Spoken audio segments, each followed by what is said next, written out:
Oiê, eu sou a Tatiana, pedagoga e professora especialista em ensino religioso escolar. Bom, essa semana, trabalhando com os alunos sobre quaresma, preparação de Páscoa, estou organizando uma apresentação de Via Sacra com eles, eu fiquei repensando um pouco o que eu acho importante refletir com eles sobre esse período de Páscoa. Qual que é o sentido dessa data celebrada todo ano? E então eu resolvi gravar aqui um especial com 3 vídeos falando sobre Páscoa. Vou falar um pouquinho no primeiro sobre a Páscoa celebrada desde lá da mitologia celta, depois a Páscoa celebrada para os judeus e a Páscoa celebrada para os cristãos. E aí sim a gente vai fazendo as nossas interpretações de como viver essa data também na nossa vida hoje em dia. Então, quando eu começo a contar para eles, qualquer assunto, tá? Quando eu vou colocar um conteúdo de aula, eu sempre começo perguntando o que eles já sabem sobre aquilo que eu vou falar. Então, eu sempre acho importante a gente fazer uma retomada do que os alunos já têm sobre o assunto que a gente quer consolidar para eles alguma reflexão. E uma coisa também que eu acho legal de falar é que eu sempre defino para cada aula que eu vou dar um questionamento que eu quero responder naquela aula.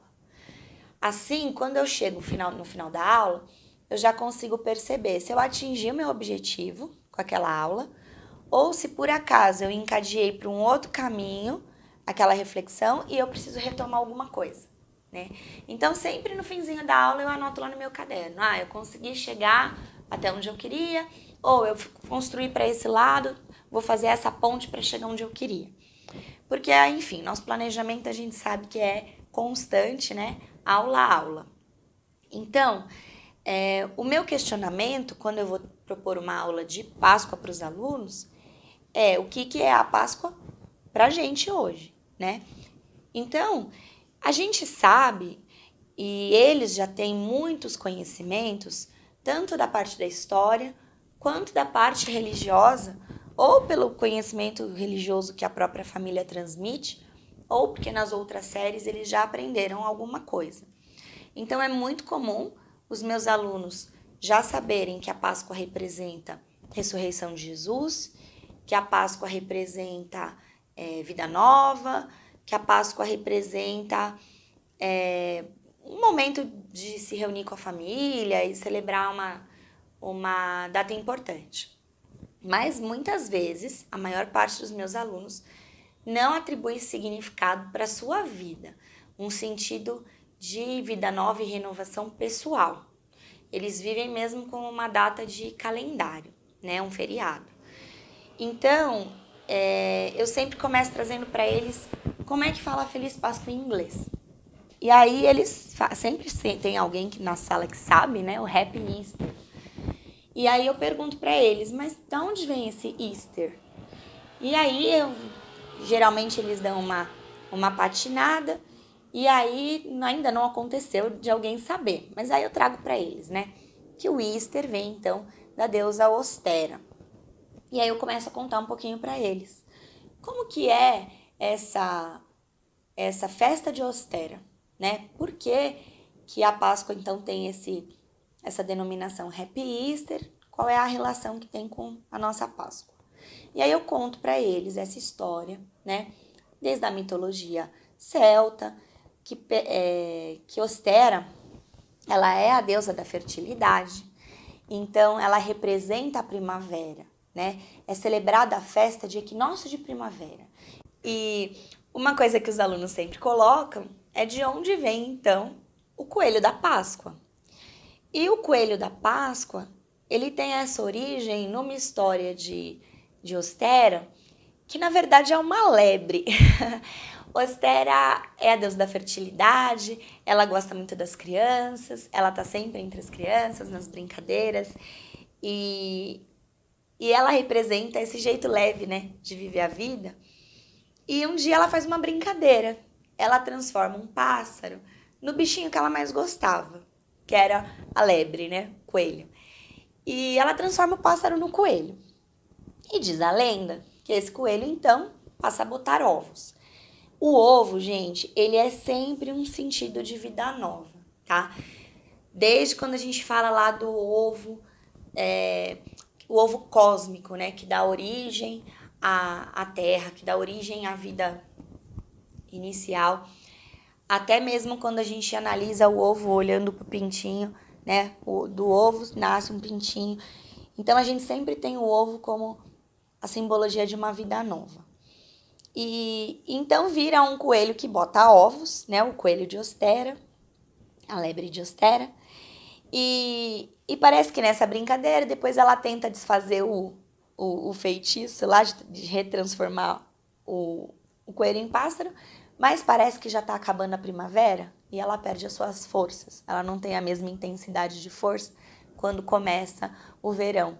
Então, ela espera até a primavera seguinte para tentar reverter aquele coelho de volta em pássaro.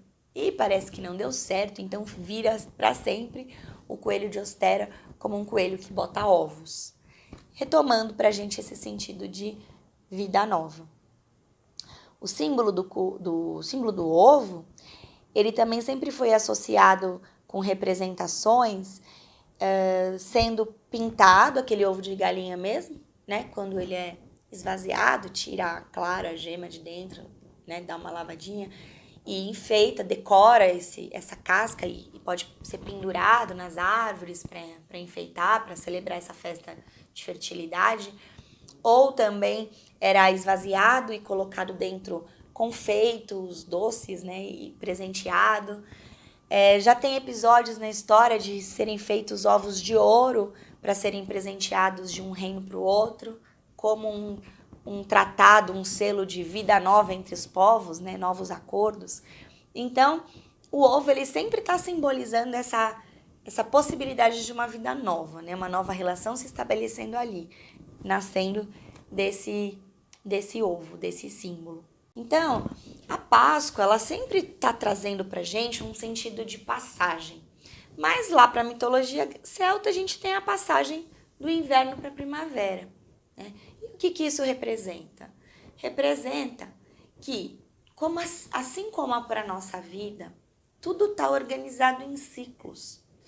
E essa, gente, é uma reflexão que eu faço, tá? É uma interpretação minha e, não sei, acho que é legal dividir com você. Eu associo que tudo na nossa vida acontece em ciclos, assim como a gente aprende isso com a natureza. Então, esse ensinamento que a natureza traz, de verão, outono, inverno e primavera, eu acho que a nossa vida também é organizada assim. E eu, Tatiana, entendo o verão como sendo aquele momento de energia, um movimento que a gente tem de expansão, um movimento que a gente tem de agregar coisas novas, de conhecer lugar novo, de conhecer gente nova, de viver um monte de coisa que a gente ainda não viveu e passear para um lugar que a gente ainda não foi. Eu vejo o verão como esse momento que a gente arrecada, né, informações, a gente arrecada conhecimentos, a gente arrecada novos valores, enfim, é o período da novidade. E então, ele vem seguido do outono. E aí, como que eu entendo o outono na nossa vida? Aquele momento que você faz um balanço, né? Aquelas folhas que morreram caem, então aquilo que não te serve mais, você descarta, né? Aquela pessoa que não tem mais tanto sentido na sua vida, você faz uma análise de atitudes que já não te cabem mais, que você já não quer mais ter, né? Ou até hábitos.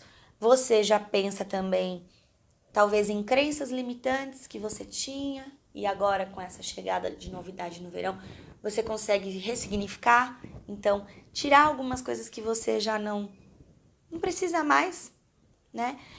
E o outono, você faz essa triagem, né? Esse filtro. O que fica, então? E guarda para você o que é bom e o que não é, você descarta. Até mesmo aquele rancor que não cabe mais no seu coração, né? E aí chega o inverno. que é aquela data, então, aquele momento que você se recolhe. É aquele momento que você mantenha o aquecimento de dentro de você. Você tem que se manter aquecido, você tem que se preservar, é o tempo de calar, é o tempo de observar, é o tempo de esperar, é o tempo de esperar com que as coisas se acomodem dentro de você, né? Essas novidades que vieram, esse balanço que você fez no outono, você espera isso se acomodar para então, na primavera, você fazer isso florescer, você frutificar.